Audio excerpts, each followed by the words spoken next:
예수님의 눈으로. 앨런 에임스의 영적 기록. 1996년 12월 26일.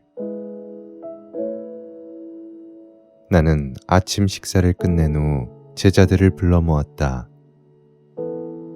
다시 여행길에 나서는 우리를 인도하시고 보호해 주시기를 아버지께 기도하자. 그리고 아버지께서 저 착한 상인들을 보살펴 주시기를 기도하자. 내가 이렇게 말하고 있는데 태상들이 우리와 함께 기도를 하려고 모두 모였다. 그들을 둘러보니 모두의 얼굴에는 기도를 하려는 열성이 넘치고 있었다. 그 전에는 볼 수 없었던 열성이었다. 하느님께 사랑의 기도를 함께 바치고 있는 그들의 목소리는 나에게 큰 기쁨을 주었다. 과거에 기도를 우습게 여겼거나 기도를 쓸데없는 것이라고 생각하던 사람들이 이렇게 열심히 기도하게 된 것이다.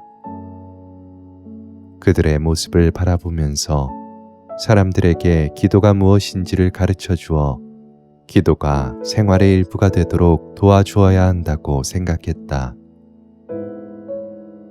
기도가 끝나자 대상의 지도자인 마르코가 토비아를 데리고 나에게 와서 주님! 하며 고개를 숙였다. 그는 감히 나를 쳐다볼 수 없다고 느낀 것이다. 얼마나 겸손한 사람인가. 나의 친구. 그의 얼굴을 가만히 들어올리며 불렀다. 주님, 저희들과 얼마나 더 오래 동행해 주실 수 있겠습니까? 마르코가 물었다. 다음 마을까지 동행하게 될 것이다. 우리가 도와주어야 할 사람들이 다음 마을에 있으니까 말이다. 마르코와 토비아는 슬픈 표정이 되었다. 토비아가 간청했다. 다음 마을이면 금방인데요. 조금만 가면 길이 갈라지는데 거기서 우리와 헤어지시겠네요. 저희들하고 조금만 더 함께 계시면 안 됩니까? 너희들은 이제 하느님의 사랑에 의해 많은 감명을 받고 변화되었다. 너희들이 얼마나 착해졌는지 보아라. 다른 사람들한테도 그런 기회를 주어야 하지 않겠느냐? 그럼요, 물론이지요. 다만 주님께서 저희들을 떠나시지 않았으면 싶을 뿐입니다. 마르코는 동의를 하면서도 슬픈 얼굴이 되었다. 나는 항상 너희들과 함께 있을 것이다. 너희들을 결코 떠나지 않을 것이다. 나는 너희들 가슴 속에 있고 너희들 또한 내 가슴 속에 항상 있을 것이다. 나는 그들을 위로하며 미소를 지었다. 베드로가 요한과 야고보를 데리고 와서 물었다. 선생님, 오늘 저희가 이 친구들을 떠나게 될 텐데 떠나기 전에 우리를 만나게 해주신 하느님께 감사하면서 함께 시편을 노래하는 것이 어떻겠습니까? 주위에 있던 사람들이 모두 찬성했다. 우리는 모두 손을 합장하고 노래를 부르기 시작했다. 슬픈 곡조가 점점 기쁜 노래로 변하더니 나중에는 모두들 춤을 추거나 노래에 맞추어 몸을 흔들고 있었다. 노래와 춤이 끝났을 때는 행복이 사방 가득히 번지고 있었다. 그때 시몬이 제안했다. 헤어질 때까지 노래를 하면서 가는 것이 어떻습니까? 모두들 찬성하며 좋아했다. 그리하여 다음 마을로 가는 길에는 우리가 시편을 노래하는 소리가 울려 퍼졌다. 마침내 헤어져야 할 지점에 도달했을 때는 하느님께 사랑의 노래를 부르느라고 부풀은 흥분이 모두의 가슴 속에 넘쳐 흘렀다. 제자들과 나는 대상들과 일일이 껴안으며 작별 인사를 했다. 서로 헤어진 후에도 양쪽으로 갈라진 사람들이 여전히 노래를 부르고 있었기 때문에 서로의 노랫소리를 들을 수 있었다. 우리는 하느님께 찬미의 노래를 부르면서 계속 걸어가고 있었는데 그때 우리와 반대 방향으로 가고 있던 로마 군인들과 마주치게 되었다. 군인들은 지쳐서 모두 시무룩한 표정들이었다. 그들이 지나가도록 우리는 기꺼이 길을 비켜주었다. 말탄 장교가 환한 얼굴로 나를 쳐다보았는데 그는 어느 마을에서 한 젊은이를 십자가에 못 박아 죽인 바로 그 사람이었다. 유다인들 정말 증오스러워. 그는 나에게 침을 뱉고 악담을 하며 지나갔다. 군인들 뒤에는 서너 명의 부상자가 동료들의 부축을 받으며 따라오고 있었다. 나는 그들을 도와주고 싶었지만 그들이 나의 도움을 원치 않는다는 것은 너무나 뻔한 일이었다. 그들이 그토록 원한을 품어야만 하다니 정말 슬픈 일이었다. 베드로가 나한테 와서 말했다. 전투가 있었던 모양입니다. 근처에 과격파들이 있는 것은 아닐까요? 요한의 형인 큰 야고보가 말했다. 용감한 과격파 사람들, 로마에 대항하여 싸우는 사람들. 나이가 어린 작은 야고보가 그 말을 받아서 말했다. 그 과격파들은 뭔가를 잘못 알고 있어. 그 사람들은 속임수를 당한 사람들이지 용감한 사람들은 아냐. 작은 야고보의 그 빛나는 지혜는 하느님께서 주신 선물이었다. 작은 야고보를 항상 업신여기기를 좋아하는 유다가 말했다. 자네같이 어린 사람이 뭘 안다고 그래. 풋내기가 건방지긴. 그때 큰 야고보가 말했다. 아냐, 야고보 말이 옳아. 유다, 자넨 야고보를 나무라지 말게. 야고보는 사실대로 말했을 뿐이야. 자네 말이 틀렸어. 야고보가 한 말이 옳아. 유다는 기분이 상해 소리 질렀다. 하지만 난 자네 편을 들어준 거야. 그렇다면 자넨 옳지 않은 쪽 편을 든 걸세. 하고 제베데오의 아들 큰 야고보가 또 말했다. 우리가 걸어가는 동안 유다는 계속 뾰루퉁에 있었다. 그래서 내가 유다에게 가서 말했다. 네가 자칫 실수한 것을 깨닫지 못한 것은 괜찮지만 누가 지혜로운 말을 할 때는 귀담아 듣는 것이 중요하다. 그래야 너도 언젠가는 그 말을 이해할 수 있게 될 테니까 말이다. 어린아이의 입에서도 지혜로운 말이 나올 수 있다. 그러니 비록 어린아이가 하는 말이라도 귀담아 듣도록 하여라. 나이에 상관없이 높은 지혜를 지닌 사람들이 많단다. 네, 주님. 유다가 여전히 불만스럽게 대답하고는 덧붙여 말했다. 그런데 저는 과격파들이 이스라엘을 위해서 많은 일을 하고 있다고 생각합니다. 그들이 좋은 뜻으로 할 때도 있지만 그들의 활동 자체는 옳지 못한 것이고 죄악이다. 아무리 좋은 뜻으로 했다고 하더라도 죄를 정당화할 수는 없는 것이다. 나는 유다한테 조용하게 타일렀다. 네, 주님.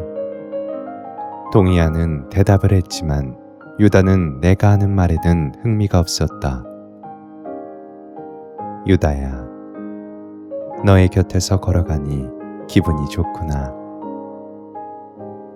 나는 아주 다정하게 웃으면서 말했다. 네, 주님. 유다는 이제 아예 내 말을 듣지도 않고 건성으로 대답했다. 얼마나 슬픈 일인가. 수많은 사람들이 유다처럼 내가 곁에서 함께 걸어가고 있는 사실조차 깨닫지 못하고 있다. 우리는 마을에 도착했다. 마을 안으로 들어가 보니 마차가 뒤집어져 있고 옷, 항아리, 냄비들이 여기저기 땅바닥에 잔뜩 흩어져 있었다.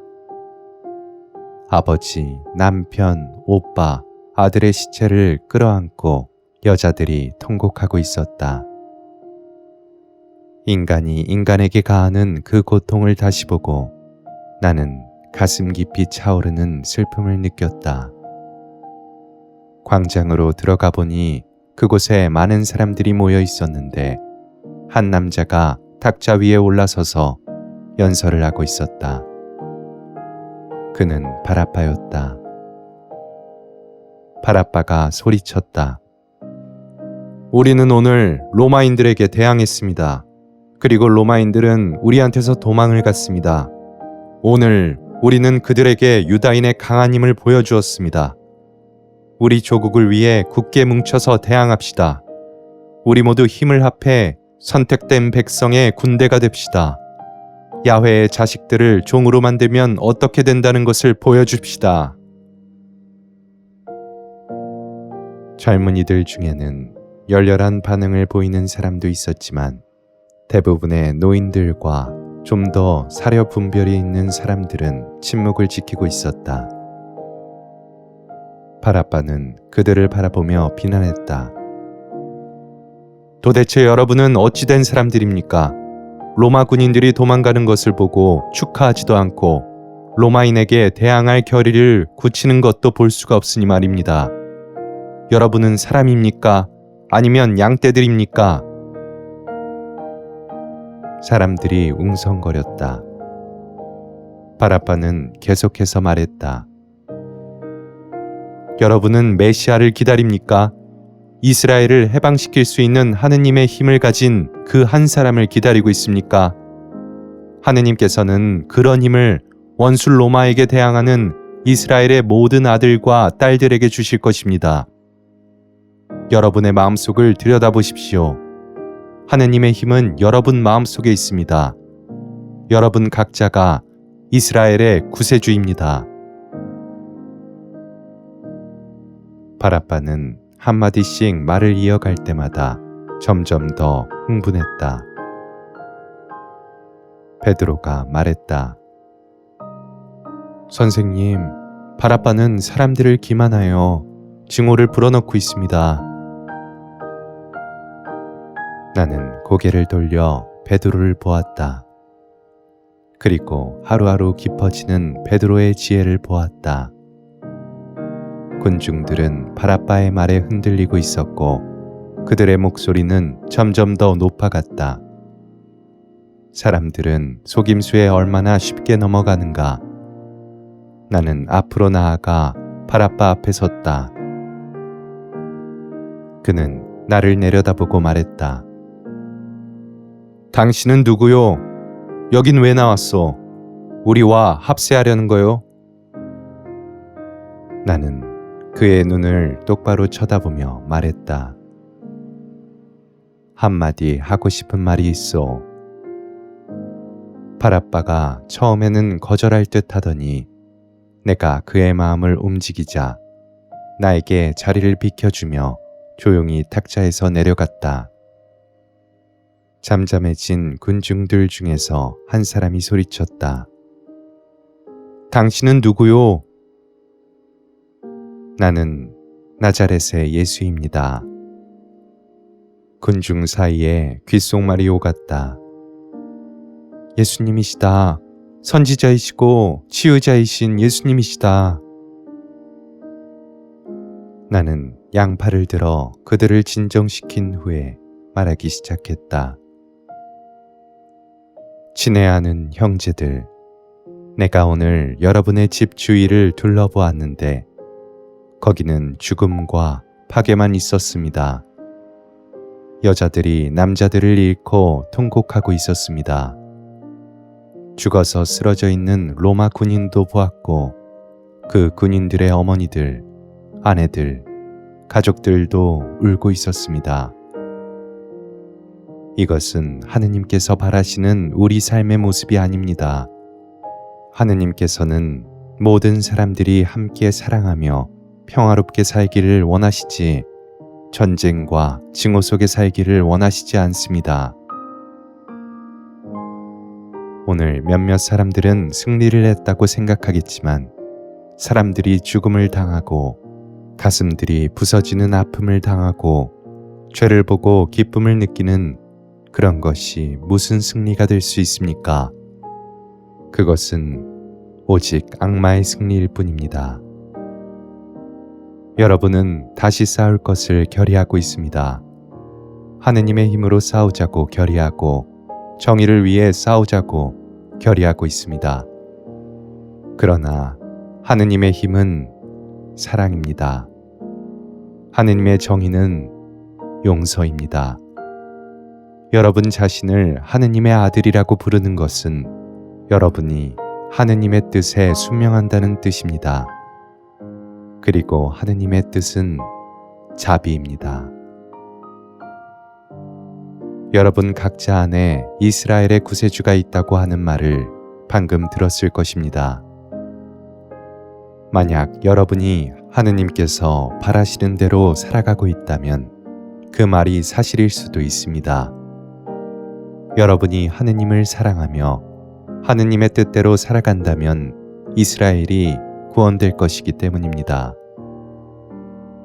하느님의 뜻을 거역하고 하느님의 사랑에 역행하면서 살아간다면 여러분은 이스라엘을 잃어버릴 것입니다. 하느님의 뜻은 사랑입니다. 하느님에 대한 사랑, 이웃에 대한 사랑, 그리고 원수에 대한 사랑입니다. 여러분이 원수를 사랑하고 원수가 여러분에게 가한 고통을 용서할 때 여러분은 하느님께 대한 깊은 사랑을 보여주는 것입니다. 그때 어느 젊은이가 소리쳤다. 그렇지만 이스라엘은 야훼께서 우리에게 주신 거룩한 땅입니다. 어떤 외국인도 이스라엘 땅을 지배하거나 소유해서는 안 될 일이고 오직 유다인들이 가져야 할 땅입니다. 하느님께서 창조하신 것을 누가 소유할 수 있겠습니까? 오직 하느님께서만 소유하실 수 있습니다. 지금 이 세대가 다 죽고 난 뒤에도 땅은 여전히 남아있을 것이고 다음 세대 역시 자기들의 땅이 아닌 하느님의 땅을 가지고 서로 차지하려고 싸울 것입니다. 하느님께서 이 땅을 유다 민족에게 주시며 하느님의 사랑 속에서 평화로운 가정을 꾸며가는 이스라엘 나라를 만들라고 하셨지 군인의 나라를 만들라고 하지는 않으셨습니다. 하느님께서는 이스라엘을 사랑의 나라로 만들고자 하셨는데 이 땅이 이토록 혼란에 빠진 것은 하느님의 뜻을 받아들이지 않았기 때문입니다. 이스라엘이 하느님께로 돌아가고 하느님의 계명을 지키게 되면 그때는 평화가 올 것이고 모든 사람이 형제처럼 살게 될 것입니다. 모든 사람은 같은 형제로 창조되었습니다. 사람들은 내 말에 귀를 기울이고 있었다. 여러분이 난폭하게 무기를 휘두르는 것은 하느님을 거역하는 행위입니다. 칼을 쓰는 사람은 칼로 망한다는 것을 기억하십시오. 그리고 사랑으로 사는 사람은 죽어서 영원한 사랑 속으로 갈 것입니다. 그때 바라빠가 소리쳤다. 말은 그럴싸하지만 오늘 우리는 로마인을 쳐부수었소. 군중 속에서 몇몇이 그 말에 동의하며 함께 고함을 쳤다. 그러나 대부분의 사람들은 침묵을 지키고 있었다. 여러분이 오늘 로마 군인 몇몇을 죽였을지 몰라도 내일이면 로마 군대가 여러분을 덮쳐 모두 죽일 것입니다. 바라빠가 말했다. 그러면 여러분은 우리를 따라오시오. 이 마을을 떠나 우리와 합류합시다. 바라빠를 응원하는 것은 과격파들 뿐이었다. 마을 사람들은 과격파들이 로마 군인을 죽인 것에 대한 대가를 자신들이 치러야 하고 앞으로도 계속해서 고통을 받아야 한다는 것을 깨달았던 것이다. 바라빠가 열광적으로 외쳤다. 누가 우리를 따를 것이오? 그러나 그의 동료들 외에는 아무도 대답을 하지 않았다. 그러면 여러분은 자신의 운명을 결정한 것이오. 바라빠는 역겹다는 듯이 내뱉고는 동료들에게 말했다. 떠나자. 동료들과 함께 광장을 빠져나가던 바라빠가 잠시 멈춰서서 나를 쳐다보고 말했다. 당신이 저 사람들을 어떻게 구하나 어디 두고 봅시다. 유다가 그 과격파들과 합류하여 갈까 말까를 망설이다가 그냥 우리와 있기로 마음먹는 것을 보았다. 사람들이 애원했다. 선생님, 도와주십시오. 저희들은 이제 어떻게 해야 합니까? 이런 어려움을 당하게 되었으니 하느님께 도움을 청하고 기도합시다. 내 말을 따라서 사람들은 거의 1시간 동안 계속해서 기도하며 하느님께 도움을 청했다.